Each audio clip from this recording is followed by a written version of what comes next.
Good afternoon, everyone. I hope you and your loved ones are well, and I really hope that you managed to get at least something of a break over the Easter bank holiday weekend. Welcome back to our CIPD Coronavirus webinar series. My name is Katie Jacobs, and I work with HR leaders at the CIPD. And today we're going to be discussing workforce planning and decision making through COVID-19. We have the next slide, and I'll just introduce our speakers. So joining me today on the webinar, I've got a really fantastic panel. We've got Peter Cheese, Chief Exec of the CIPD. We're also joined by Martin Dicker, People Director of UNICEF, Esther O'Halloran, Managing Director of EOH Business Solutions, and we've also got Andrew Willis, Head of Legal and Advisory at HR Inform, the CIPD's employment law resource on hand. First up, some quick housekeeping notes.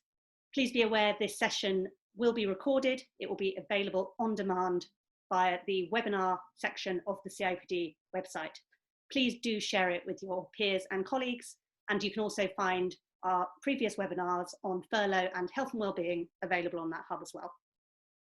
If you want to submit any questions during this webinar, can I ask you to please use the Q&A function that's at the bottom of your screen. Please do not use the chat box. We're not going to be monitoring that quite as regularly, and it's also a little bit distracting for speakers because it pops up the whole time. Attendees are muted, so you can't ask any questions by leaning into your microphone. You're going to need to type them out.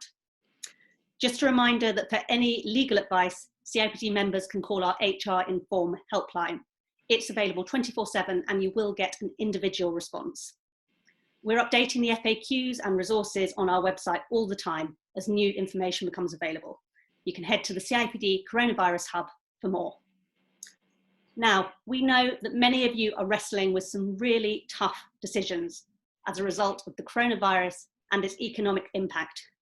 Many organisations will need to manage or reduce their workforce costs. But how can you keep people at the centre of all these challenging decisions and keep your organisation as fit as possible for the future? Our experts today are going to consider how organisations faced with financial challenges can balance ethical, legal, commercial considerations when making workforce decisions. And you'll get some recent practical examples. Our running order. First up, Peter's going to set the context and explain the principles that we'd like to see people professionals work by as they make challenging decisions, as well as talk through some of the options that are available for businesses. Then Martin's going to share what UNICEF has done and how they came to make these decisions. Esther will then share some insight into the experience of her clients, mainly in the hospitality sector, and we'll then move on to Q&A. And Andrew will be on hand during the Q&A in case you have any tricky legal questions that you need answered. And I understand that those will probably be about furlough because they're not about anything else these days. So I'd like to hand over to Peter, first of all, to kick us off. Thanks, Peter. Thank you, Katie, and welcome everybody to this webinar. As Katie's laid out, we wanted to use this one to talk perhaps a little bit more broadly about the many different decisions and options that we have. I mean, it doesn't need saying, but we genuinely are in one of the most extraordinary times we've ever experienced. I think it will be an era-defining time, and I think in many ways, as we begin to look ahead as to what might emerge from all of this, there's many things about how we think about work, about how we manage people, about the importance of well-being. Hopefully, in a positive way, can be accelerated, but I think there's no doubt that this is a time of immense change. And it's also a time when we are seeing HR very much on the front line. We've been describing this sort of thought, and then as we talk to many different HR practitioners across our community, there is no doubt that HR is very much right at the heart of so many of the decisions about organizations and how they manage their workforces. So it is a very challenging time, and hence all the things that Katie's already described and all the things we're trying to do as the CIPD is to help to support you as a professional community in one of our most stretching and demanding times ever. But also, as I and others have commented, I do believe that we can come out of this stronger as a profession, much more at the center of business. But we've got to demonstrate, I think, during these intervening weeks that we can step back, think strategically, influence the wider thinking, and not just have immediate reactions to things as they unfold. I think we're already in some regards, in that sense, into a sort of beginning to move into a second phase of all of this. And Easter, I'm sure, for many of you, came as a bit of a welcome relief. We'd had, for most of us, sort of 3 or 4 weeks of really intense work, and every HR director, every HR leader we were talking to, all saying they'd never worked so hard. So I think the Easter break came as a bit of a welcome relief, but also perhaps a marking of a phase moving forwards now, where we are beginning to think, okay, so we've hopefully stabilized things for the short term, but what is going to emerge longer term, and how do we really think about our workforces and shape of our workforces, perhaps through different scenarios, because we still don't know what is going to emerge from all of this, particularly economically. I saw something from today from the Office of Budget Responsibility that was suggesting that by June, we might have as much as a 35% decline in production output in this country, but that it could pick up quite quickly thereafter. And the honest truth of all of this is nobody really knows. And it's also true to say that across different sectors, very different scenarios are playing out. We know that from our own research that roughly half of organizations are saying they want to furlough staff, and many saying roughly similar numbers saying they've got a hiring freeze on.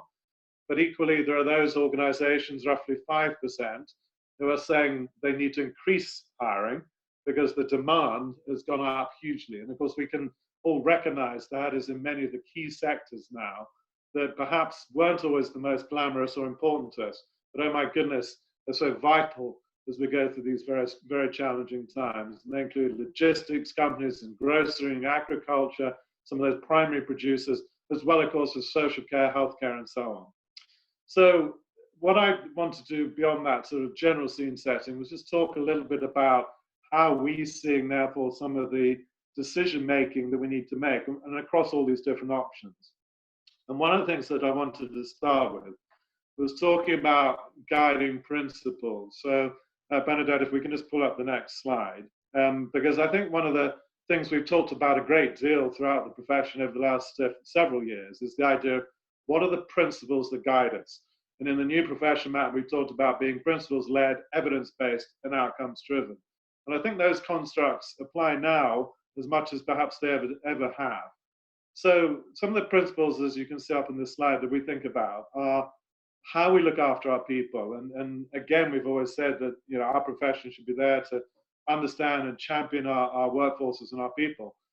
So how we look after them, financially and emotionally and mentally, and all the well-being aspects are all kind of mixed up together in many ways. But this really is a time for us to understand our people, understand the needs, and support them as far as we can. Recognizing, of course, there are also some harsh financial realities in many cases, which mean that we can't always sustain them in their jobs.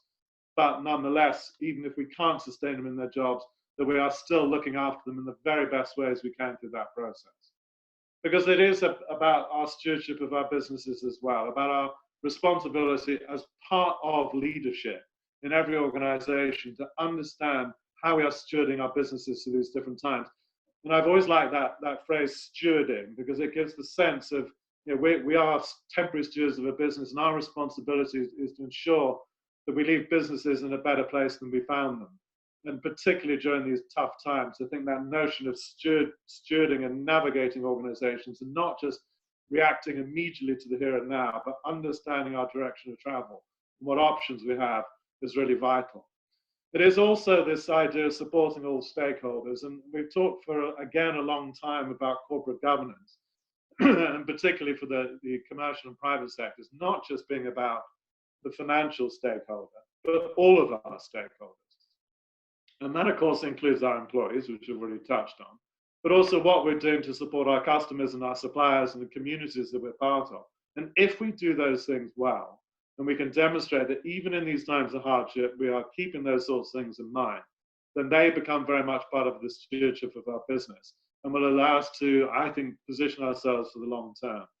Because the other thing that's clearly emerging in all of this, and comes on to this sort of fourth point about the decisions and options that we're taking, is that we're also being judged on these things. There's no doubt that through media and through many other channels that we're all being kind of exposed. We're all in a spotlight, as it were, in terms of what are we doing, how are we responding and supporting our people if we are, in the worst case, having to let them go. How are we supporting people through these options like furloughing? Are we supporting people if we're saying, well, we're having to reduce pay in some levels of our organization, but we're doing it from the top as well? How are we making this fair and ethical? And therefore that we are balancing these commercial decisions alongside our legal compliance obligations, but also our ethical and moral understanding that we're doing the right things. And reputationally, where you can already see it, that these are the things that are going to play out, and we will be judged on them, and they will be determinants, I think, overall, of how we come out of these very difficult times, either stronger or significantly weakened, all the way through from brand damage, or even people saying, well, I wouldn't want to work for them, given the way that they've treated our people or their people. And we know that treating people now has never been a more central business agenda. So I think it also applies to ideas like acting consistently with our stated values. Again, things we talked about a lot in the past, that our cultures and behaviors, if we're calling them out through our values, then those values need to be consistently acted on, and we need to understand them now, and how our leadership behaviors are reflecting those values, even in these very difficult times. And of course, we've got to work to government advice and guidance. I mean, the government is doing a lot to put out guidance in all the different countries, and particularly where we're in international businesses, understanding what that guidance is across different legislations and so forth is really important. And the government will continue to support, and we're seeing the most extraordinary things happening from governments in terms of the kinds of funding and support mechanisms they're putting in place. And it is our obligation to understand those. But they're equally complex as well. And as Kate has already indicated, on things like furloughing, which I've often reflected is probably not a word we even knew of about 3 or 4 weeks ago. There are so many questions, and so many of those questions are very detailed. But an awful lot of those won't come down to government advice and guidance. They're going to come down to our judgment of what is fair in terms of how we treat furloughed people, and who is furloughed, and how much do we balance the fact that some of the people on furlough may be at the lower paid levels of the organization versus people more senior. All those sorts of issues aren't things that government are going to tell us what to do. We're going to judge within the context of what we are being given as support mechanisms by government to make the right choices. And of course, now when we talk about leadership, and we've always talked again about leadership and communications, oh my goodness, are we being tested in terms of communications now in ways that we've never been tested before. And I think lots of positives are emerging from that as well, in terms of how we're trying to connect with people, how we're learning more about our people through these times, because we're all literally in each other's living rooms or workspaces. And we're all asking each other, we should be asking those questions every time we get together on a Zoom call or anything else. How are you feeling? How's it going? How's your team? How are you connecting? Is there anything else we can do to support and enable you while we're working through these different times? And finally, what we will learn from all of that in terms of agile working and flexible working and different principles that we can adopt of trust, because we have to trust our people so much more, that we can carry forward into the future. So there's a lot of big sort of contextual stuff that I've outlined there. And I think also, whilst it is hard, of course, and whilst we all acknowledge the pressure that the profession is under, I think it is also, as I said at the beginning, an opportunity for us to stand up, to be strong, to be connected, and to help steward our organizations through these times and our workforces through these times, so that the organization can emerge strongly, but that we also emerge strongly as a profession and demonstrate what we have always been about, which is about how we work together with the management of an organization, understanding what the demands are and how those are changing, but also working with our people to support them in bringing those two paradigms, if you will, together. So just to close off so that I can hand on to Martin, I thought I'd just quickly show you some of the work we've been doing around this broader decision framework, which I touched on. As I said earlier, I mean, we are in a very complex time with lots of different options. Do I reduce people's pay? Do I put them on unpaid leave? Do I do furloughing arrangements and so on? And as I briefly touched on, we can see that through our own surveys, furloughing is extremely important, but important and popular. But taking leave, 35% of organizations saying no, they're trying to encourage where they can people to take leave. Or maybe it's temporary redeployment because they got increased demand in one part of my business and reduced demand in others. Can I temporarily redeploy? And if so, what does that mean? What about reducing hours? Well, 25% of people saying yes, they are looking at reducing hours, but that's also, that's a contractual change. And so how do I go through the right consultation with people to say, yeah, for a period of time, I want to reduce your hours because I want to keep you working and there's still work to be done. And at the moment, as the furloughing arrangements stand, it's a black or white option. If you're furloughed, you can't work. So can I reduce hours to keep people working? And as I said, about 25% of organizations looking at that. About 25% of organizations looking at freezing or deferring pay rises as a way of managing workforce costs. And of course, also, as I've touched on, many organizations doing things like hiring freezes, but some still having to recruit because they're in those sectors where we're seeing much more demand. And we're still, through those surveys, also seeing something like 15% of employers are expecting to make, not insubstantial numbers of their workforces redundant. And then the question becomes, at what point in time, and how do I do that fairly? And particularly the challenges of doing that when we're all working remotely. But encouragingly at this point in time, 2/3 of organizations are still expecting, with all the other options that have been laid out, that they can manage the reduced demand with reduced workforce costs without having to make redundancies. And then hopefully things will pick up as we begin to go back to work and the economy begins to recover. But I think on that point, it's not clear, and this is again so much part of our discussion within each context and each business, exactly how our organizations might recover. And to use analogies from previous economic downturns, is it a V-shaped recovery, so we might bounce back quite quickly, or even in some cases never really saw a dip because we're in high demand anyway? Is it a more of a U-shaped recovery, which might be a longer, slower recovery point, but it will then start to pick up? And if so, how do I manage that? Or is it more of an L-shaped recovery where I really can't see, certainly as things currently stand, how long it might take before we get back to any kind of business normality?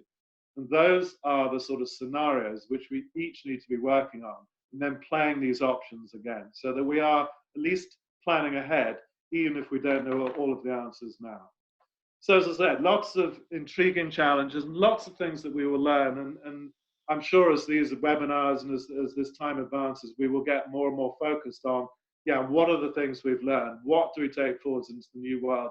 What is going to be different, all the way from corporate governance, these sort of multiple stakeholder ideas, through to things like more flexible, more agile working, and things like well-being being at the very heart, as it always should be, but arguably has not been in the ways that it must be, that we put well-being at the very center of our business thinking.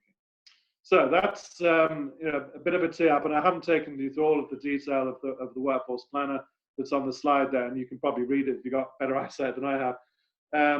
But it gives you an indication of what we're trying to do in supporting decision making, and you can find that on our website. And what you will see is that as you go through the decision tree, it then points you to the particular piece of guidance which we think is most relevant to support that particular option. So do have a play with it. We want to continue to evolve tools like this because we think they're important in helping us all to navigate and steward our organizations through these very challenging times. Thank you. So Katie, why don't I hand back to you, and then you can, I think, hand the baton on to Martin. Thanks, Peter. Thank you so much for that insight. As Peter said, that is available for download on the CIPD website, and we'll be pushing it out via social media and various other channels. So you can download it and kind of follow the arrows and work what the different options are for your organization and your context. And now we're going to hear about what one organization has decided to do and how they made specific people and workforce decisions within their context. So Martin's going to bring this all to life through a case study. Martin, thanks so much for doing this. And firstly, could I ask you to kind of set the scene and explain a little bit about the impact that coronavirus has had on UNICEF? Yeah, absolutely. Thank you. Thanks, Katie. Thanks, Peter. I'll start by saying a little about the context of UNICEF and then follow a bit about how we've approached workforce planning in this particular situation, and maybe just end on some of the learning. So hopefully there's some things that you might be able to take away from it. So I guess starting with that context, UNICEF, as you're probably aware, is the world's leading organisation for children. We work in 190 countries, including here in the UK, and putting it very simply, we hydrate, we vaccinate, and we educate. UNICEF helps children in emergencies, and we give around 80% of food relief and provide over half of the vaccinations globally. that just gives you a bit of context to the scale of the organisation. And my responsibilities and very much the focus of this session is around UNICEF in the UK. And in the UK, we do run UK programmes, mainly in hospitals and schools. We also protect and promote the UN Convention of the Rights of the Child, and we raise funds for our work internationally. So we've got a workforce just in this country of around 320 people, and we raise around 100 million income each year. And responding to the coronavirus is obviously, of course, an exceptional situation for us, as it is for most organisations. We've work to do in responding to the emergency in the nature of our role. We have a related appeal, so have a look at our website if you're also happy to obviously donate to that. We're also dealing with increased absences, as all of your organisations will be, I'm sure, having to deal with people now working from home, and whilst they're doing that, juggling it with increased caring responsibilities. And we've also got all of that alongside the likely impact that our funds may well be down at a point when the needs are great. And we saw the Chancellor just a couple of weeks ago on one of the evening updates talking about a package for charities of around 750 million. Also seen the charity sector through NCVO talked about potential loss in the next 12 weeks of around £4 billion. So, you know, the gulf there is quite clear. As far as workforce planning in context of COVID-19, it's maybe worth me just saying a bit about, well, what do I understand by that term? And for me, workforce planning is the set of processes to determine the sort of the requirements of the organisation, gap that you have, and how you're expecting, I suppose, to plug that gap. And that's normally through recruitment, development, or redeployment. And those are some of the areas that Peter's, of course, touched on as well. I suppose what makes this, slightly more unique situation, and certainly I suppose where our focus has been to date, and maybe, as Peter again said, maybe after the Easter break, maybe we're starting to look long term, but I suppose have been very much focused on the short term so far. You know, that includes for us pausing recruitment, other than honouring offers that we've made, and also covering off sort of redeployment and any short-term development as well. So I'm just going to go through 7 particular points of things that we've done, and then I'll take you through some of the learning in relation to that. So the first one is prioritising at pace, and that was actually something myself and the people team were heavily involved in. And normally that might sit separately with strategy or planning teams, but we were very much at the heart of that, working with each team on what are the must-do activities and what are some of the could-do activities. Now, I have to say, for us as an organisation, our focus at the moment is almost entirely on those must-do activities still. You know, things may change resourcing levels as they come up, but at the moment it's very much focused on those. The second point is agreeing what you're going to stop doing. That's often the easy thing to say and quite the hard one to deliver on, but I think it's absolutely critical talking about that and then communicating it. The third one, and one that has taken up a lot of time with me, is working closely with my execs and most senior executive team and ensuring good regular communications. Now, we've really ramped up the use of a lot of our internal comms channels, whether that's Facebook Workplace or daily messages from our exec team, but we are really making the most of that huge focus on, obviously, on well-being and being quite you know, showing quite a lot of initiative as well and creativity about how we keep our colleagues connected. The next point, point 4, is options for redeployment. And again, for us, that was doing a fairly basic sort of skills register. Firstly, starting on, well, where are the teams that are maybe struggling more and their capacity is down?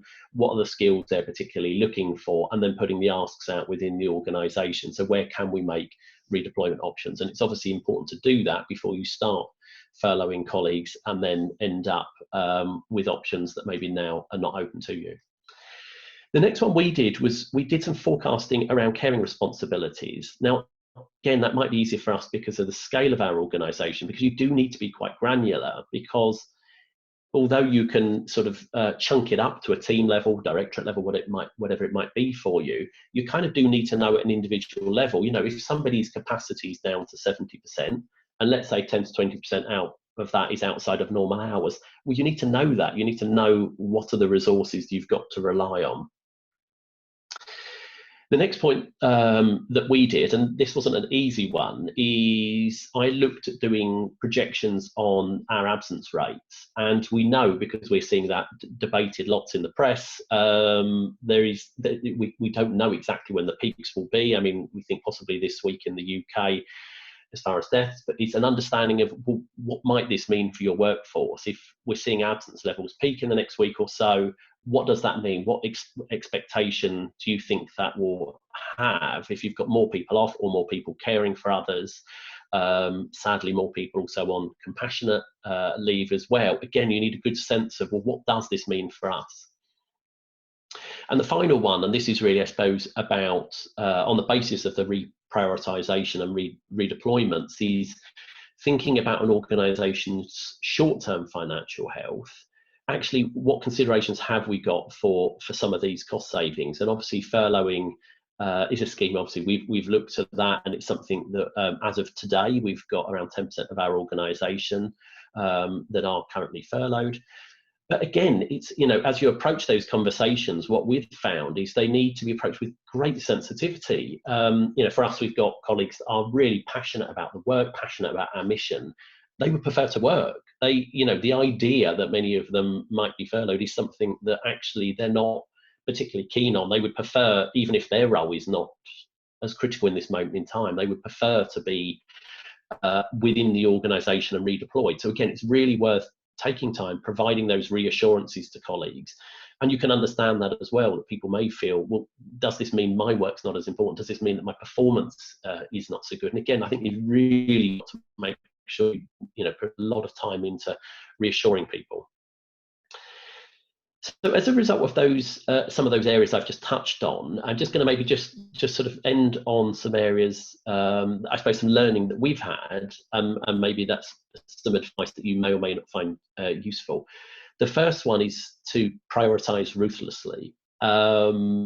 This was really difficult. None of us like to stop those exciting projects or pieces of work you've got planned, but it may well be the right thing for this moment in time, and it's not easy. But I think we've spoken considerably in our senior leadership. You know, a lot of time has been put into what really are our priorities, what are the things we really must do. The other one, and I've touched on this to some extent already, is how we work collaboration. And I think people teams often it's the sort of glue across a number of parts of the organisation. And for me at the moment, that's working with finance, understanding the sort of short-term financial health of the projections. It's understanding the work that you need to do with your strategy and planning teams to make sure that you're thinking about reprioritisation and the link there to workforce planning, but also with your executive team. And as part of that, I'll talk a moment about the communications. Another part of the learning I've got here, and if you've got people business partners or the like in your own teams, is they really need a deep understanding of the parts of the business they support. They really need to know if we're considering redeploying, what the impacts might be, what the skills are we might be looking for. If you're furloughing people, what might the result of that be? How does this have a knock-on effect in the rest of the organisation? So I think it's really important to make sure that your team are out there and really embedded in the organisation.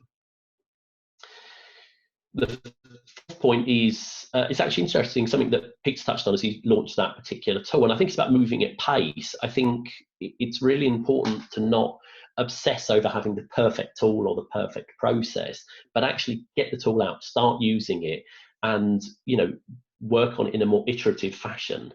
And I think a lot of this touches on maybe some of the sprint methodology that some organisations use, the more sort of agile as such methodology, and it's worth, you know, and there are some benefits in starting to work this way. The fifth point is around alignment with values, and that's something I'm going to end on and say a bit more about in a moment. And then the other one that I've written down is communicate. And again, that's been something again that Peter also touched on, and I think it's absolutely critical at this point in time, whether that's communicating internally, also putting communications out there to your external partners as well.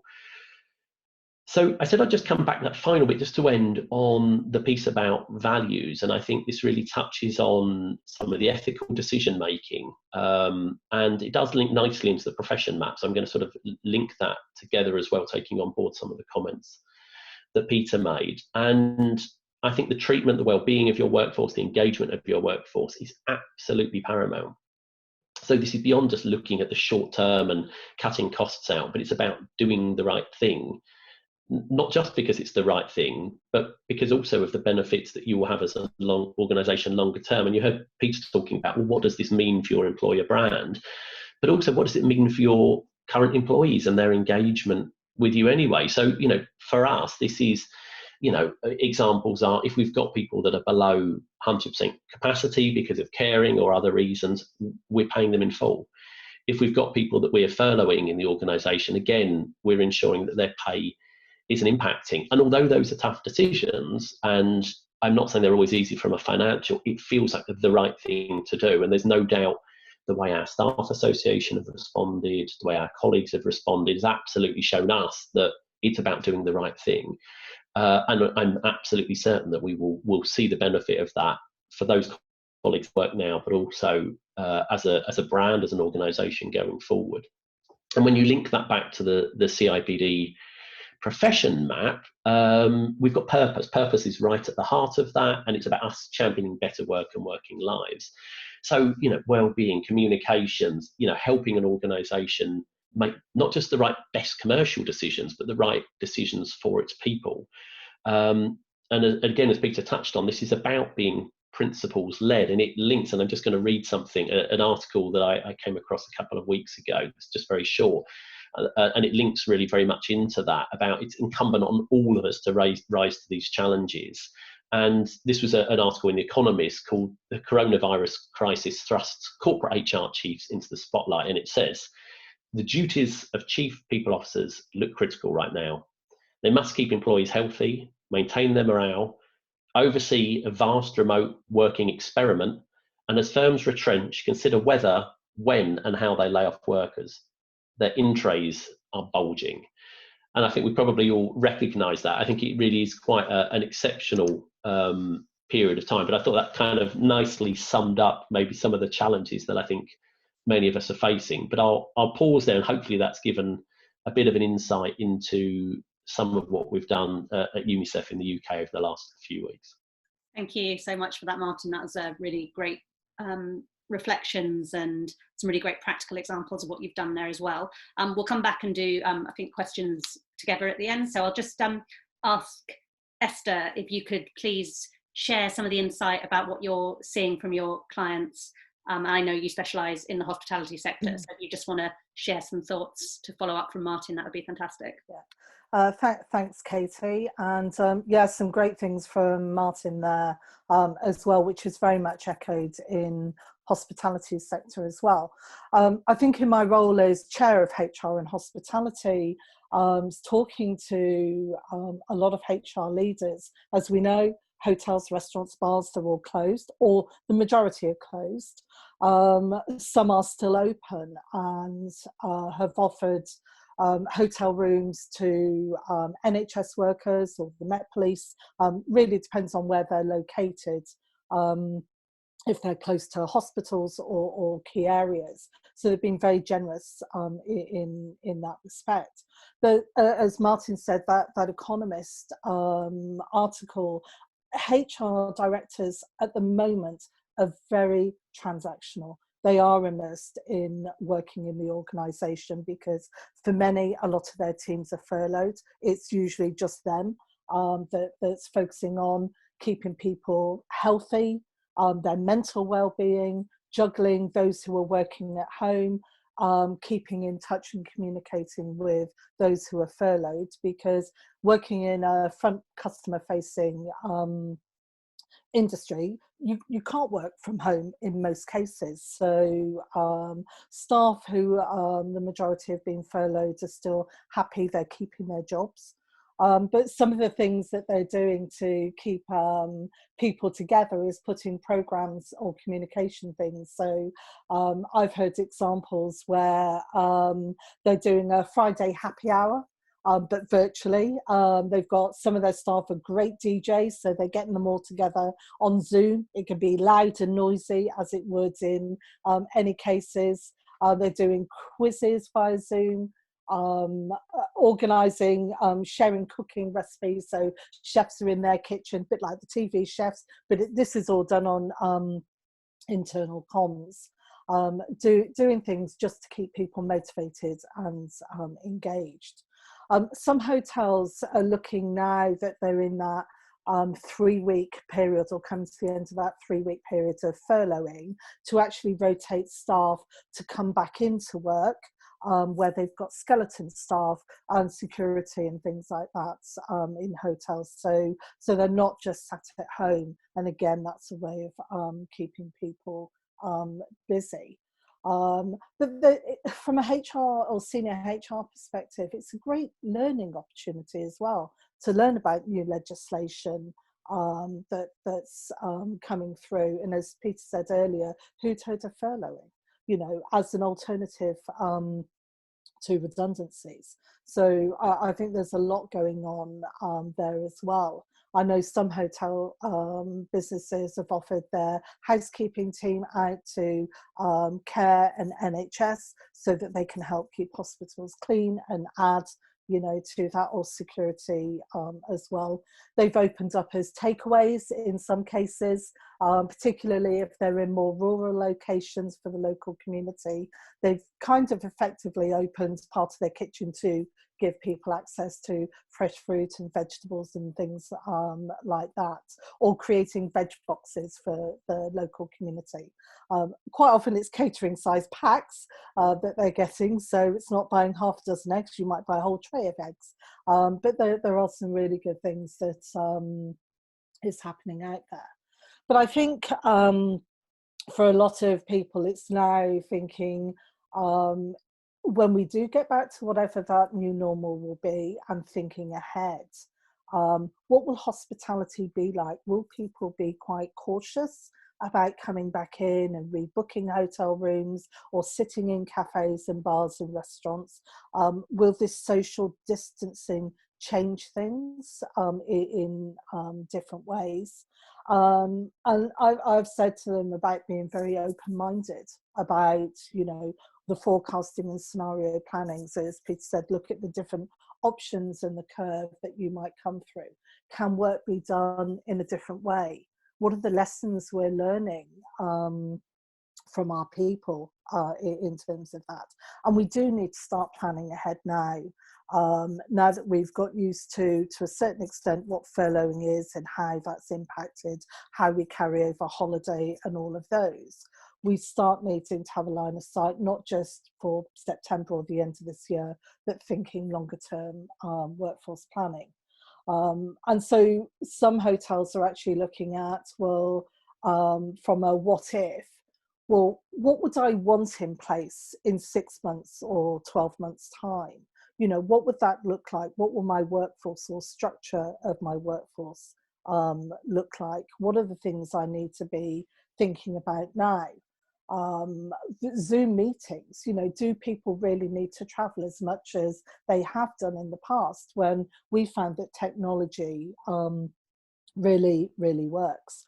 But in the hospitality sector in particular, we're anticipating probably, if there is some phased reopening, as we're seeing in some countries with manufacturing and construction, hospitality is likely to be the last one coming through in terms of that, by the very nature. So there's a lot of things that are facing the industry. But I think HRDs need to keep their CEOs and the senior team focused on the people. It isn't just about profit, supply chain, or shareholder value, which we know has changed. It's really keeping focused on people and what matters to the brands. There's been some high cases of brand damage for certain organisations in the sector. Equally, there's sadly been some closures and decline, which wasn't just happening because of COVID. It had been happening for a number of reasons. But I think as a sector, we'd already started talking about Brexit and preparing for workforce planning. That's still going to happen, and we need to be mindful of that next year. So, you know, organisations have started to already think about, where will I get my future workforce from? What are the things I need to keep in mind, you know, for our sector, and start working on those. But yeah, there's been some interesting things in programs and initiatives to keep people motivated and engaged with their brands. From one post I was talking about, they're starting to do a handstand and t-shirt challenge. Not quite sure what that is. I think it's about putting a t-shirt on while you're doing a handstand, and engaging in people. So don't forget to have some fun out there as well. So, but yeah, difficult times. And I think, you know, we'll see some staff have really enjoyed volunteering. They might want to continue. We're anticipating seeing an increase in more flexible working, because people have found, actually, I can do my work and I do like spending that additional time with my family or out in the local communities. So I think the nature of work will change. But some great things going on out there as well in the sector. Thank you. Thanks for that, Esther. So we're going to move over to take questions. I've seen we've got some coming through, and we had some come in advance as well, which I've also got. And just to remind you, I've got Andrew on hand, who I cannot see on my screen, but I think is there, who is going to be on hand if we need any kind of more tricky legal questions answered. So I'm going to start, pick up. Esther, I think you already answered this, but I'll put it to Martin and Peter. As we furlough colleagues and reduce activity, what advice would you give on preparing to return to normal? And is that something you're starting to think about now, Martin? Yeah, I suppose there's a number of bits ways of looking at that. As far as returning to normal, I suppose that in part it's keeping people engaged whilst they are off. I think it's important that they don't suddenly feel sort of cast aside, and that is worth agreeing with them. Like, how are we going to stay in touch? What is it you want to stay in touch in, so that people don't feel suddenly they've dropped out of the business and then pulled back in again. So I think in part it's working during that period, so to make that as seamless as possible. And particularly, you know, if somebody's away for a 3-week period, that maybe that's, you know, it's not the longest amount of time, but if 3 becomes 6, becomes 9, and it suddenly then becomes quite an extended period. So I think it's really working with them, keeping them briefed. Otherwise, I suppose it's constantly, and I think it probably touches on this that both Peter and I said, I think a lot of what we're doing is quite dynamic, and yes, it's probably a bit more transactional again, but it's keeping working. You know, for us, we're going to be constantly reprioritising, and we prioritised our Q2, so April to the end of June. We will keep looking at that, and as that moves on and we get close to Q2, we will be doing the same again into the next quarter, so that we can make sure that we're matching up what are our business demands. We aren't going much beyond that, if I'm honest, at the moment. I mean, for certain big projects, we may be, because I think there's just too many unknowns, to be honest. So at the moment, for us, it's looking more in the weeks ahead. But that's some thoughts anyway. Peter, do you have anything to add on kind of returning to whatever normal looks like? Whatever that might be. How far ahead we should be thinking? Yeah, I mean, I think exactly as Martin said, it's very hard to look much beyond sort of 3-month cycles as things currently stand. So we've got a kind of the current situation, and then maybe what the next 3 months might entail. But as I said, also it's being able to say, well, okay, that doesn't leave me powerless to think about anything. You know, what might be the scenarios, and thinking ahead to perhaps a good case, a worst case, and a middle case, and saying, what would my options or actions be that I might take with regard to that? It might be how I balance some of my other costs, my workforce costs, my investment costs, against those 3 scenarios. But I would also absolutely echo what you said, Martin, which is keep in touch with your people who are on furlough.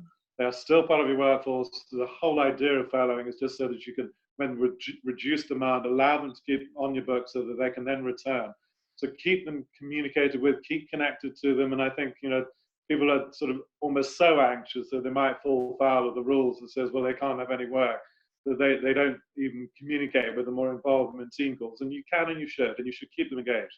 I think final thought will be what emerges beyond May in this country in terms of furloughing arrangements. And maybe it'll move to something slightly different, which might allow more reduced hours working with top up versus saying you're either on or you're off.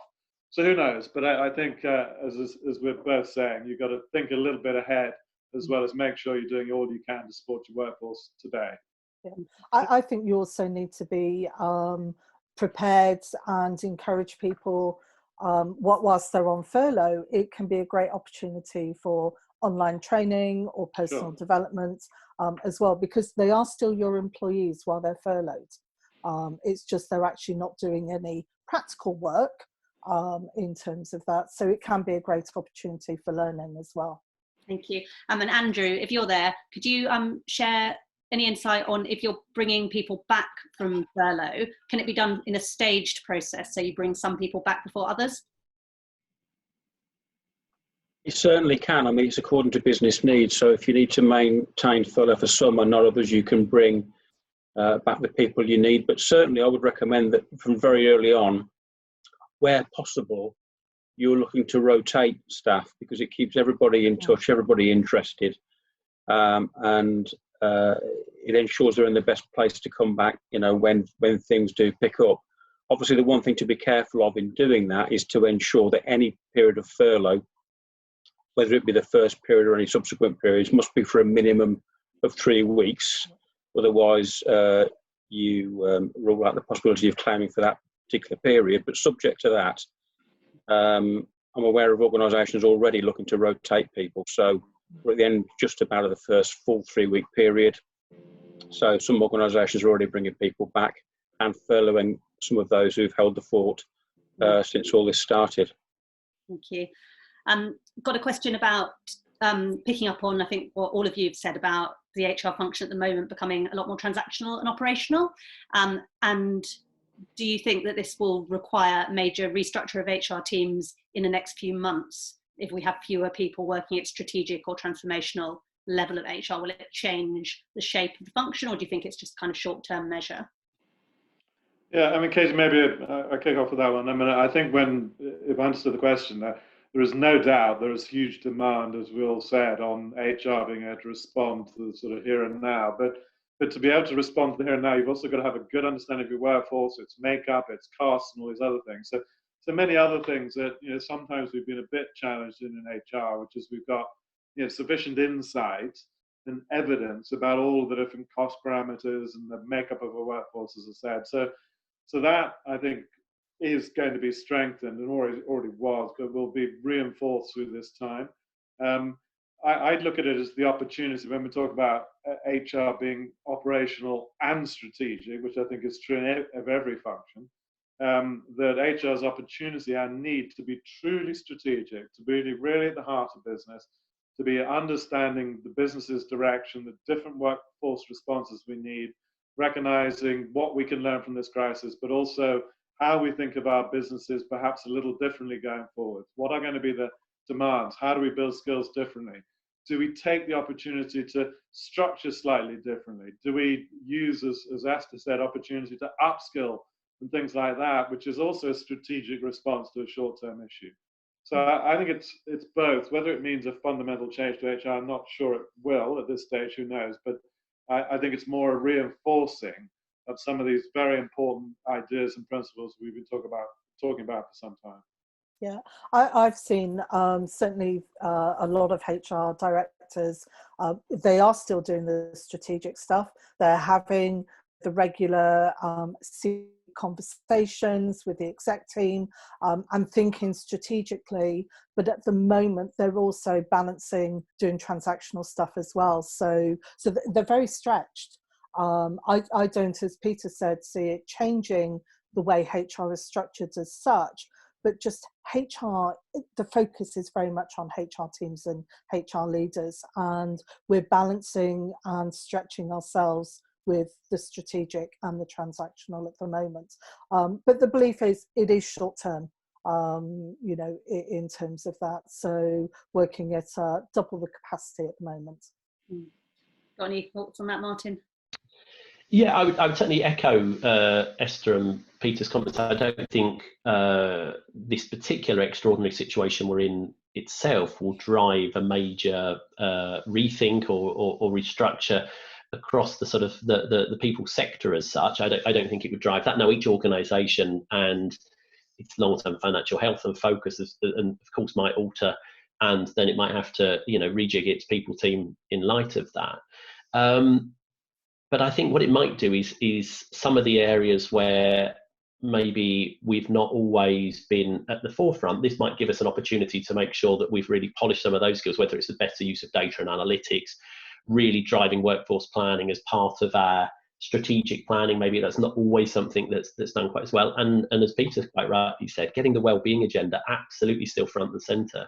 So I say, I don't think it will change it fundamentally, but I think there's some opportunity for us as we position ourselves.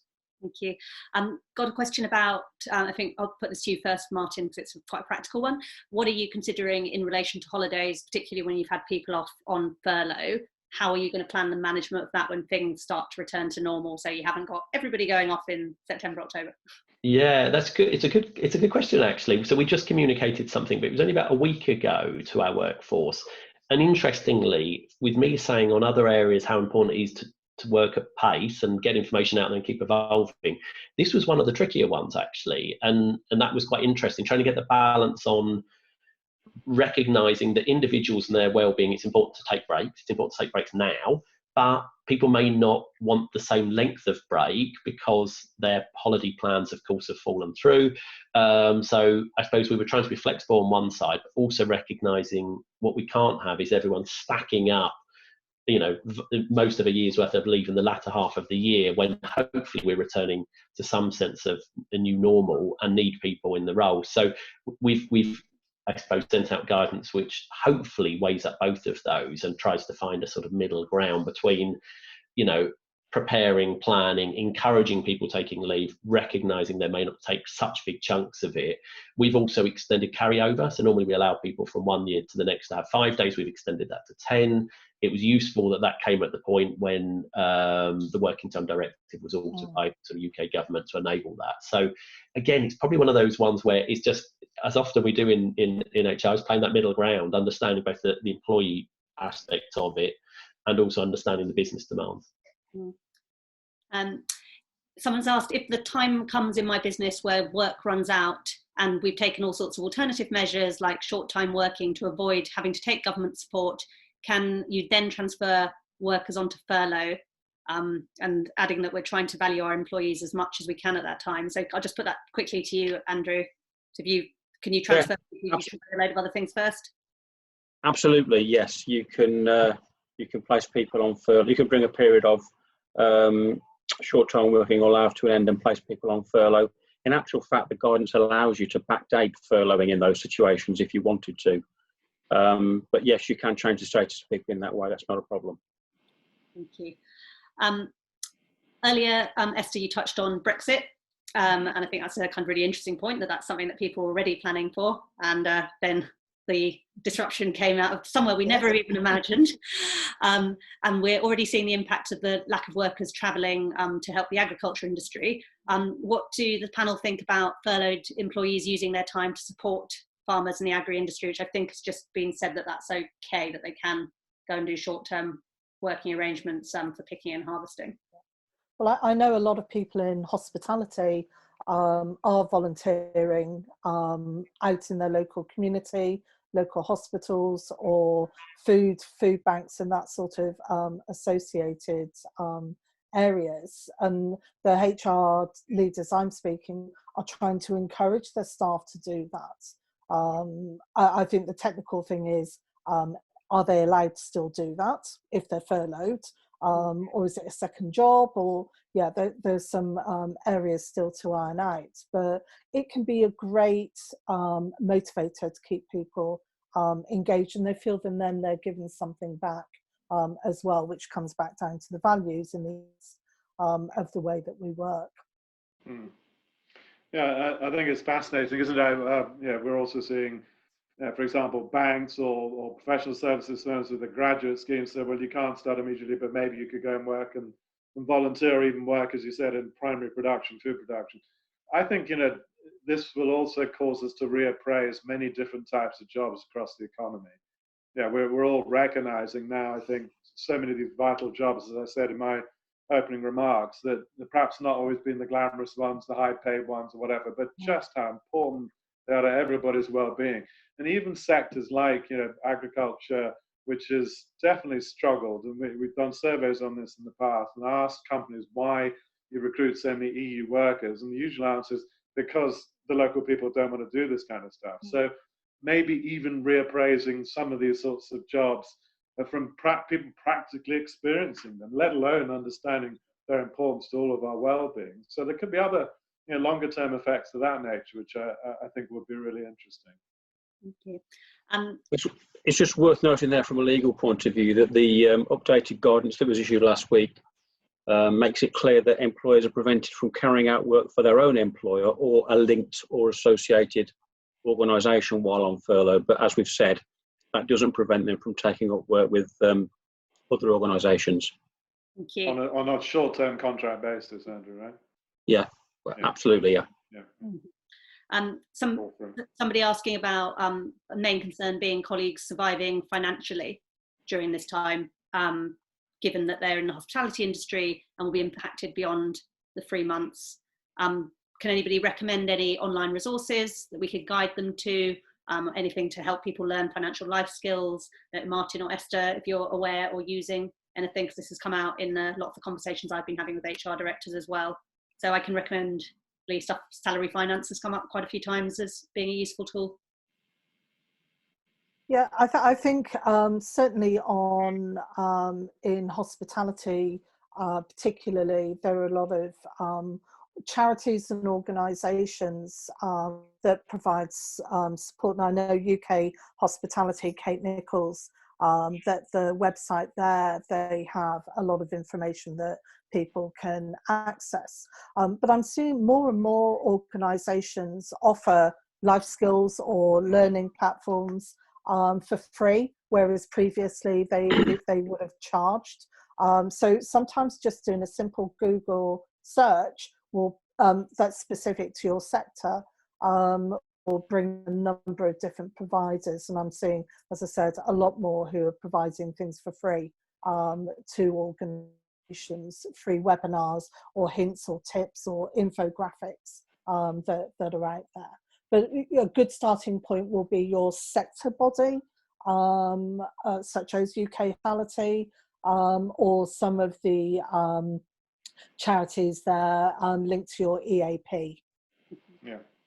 Is that something you're thinking about at UNICEF, Martin? That's kind of financial well-being? Yeah, I mean, that's not something particularly at this moment, but you're right. I mean, I think a lot of pension providers will do broader financial well-being advice. It's a good place to go. If you have an employee assistance program, again, it's not a rare call for them to get around, across employee assistance programs more broadly around financial health and well-being. So again, they'll have places that they can recommend, and of course the CIPD site. I'd be pretty certain if I get on and Google it after this, will have some information on financial well-being. I believe we do.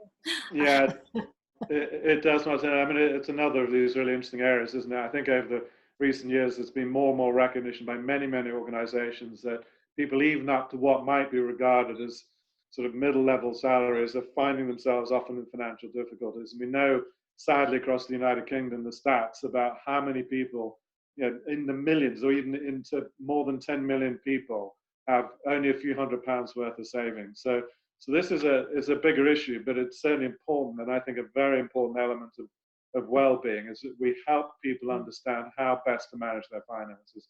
And there are other good places, and it's really interesting. It was put, Kate, in the context of life skills. So I think it is a life skill. I sit on the sort of steering group for Barclays Essential Skills program, life skills program, and they got lots of great stuff. So I think it's another really good time to focus on some of these core skills that we all need. And it's all right. That's all, whether it's free resource or whatever, encourage people to use the time to understand these very, very important life skills, which will also help us in the world of employment as well. Thank you, Peter. I'm going to have to wrap up there because I'm afraid that's all we've got time for this afternoon. I'd like to thank the panel of experts for their time and their insight, and everyone for putting their questions in. We're going to have another webinar on furlough on Friday. So I would encourage you, if you've been asking questions about furlough in this, and why not sign up to attend that. The webpage should be live in the next day or two, and I promise we'll pick up some of those questions then. And that webinar on Friday is going to have a specific focus on coming back to work post-furlough, because I can see quite a few of those questions coming through. And I believe Andrew will be on that to answer those questions, and we'll also get an HR director on and some kind of more practical insight as well. Just a reminder, please keep using the CIPD Coronavirus Hub for resources, CIPD Community for support, and if you remember, the HR Inform helpline for individual responses to your toughest questions. So thanks very much for watching, and we will see you next time. Have a good afternoon. Thank you. Thank you. Thanks, everyone. Thank you. Thanks.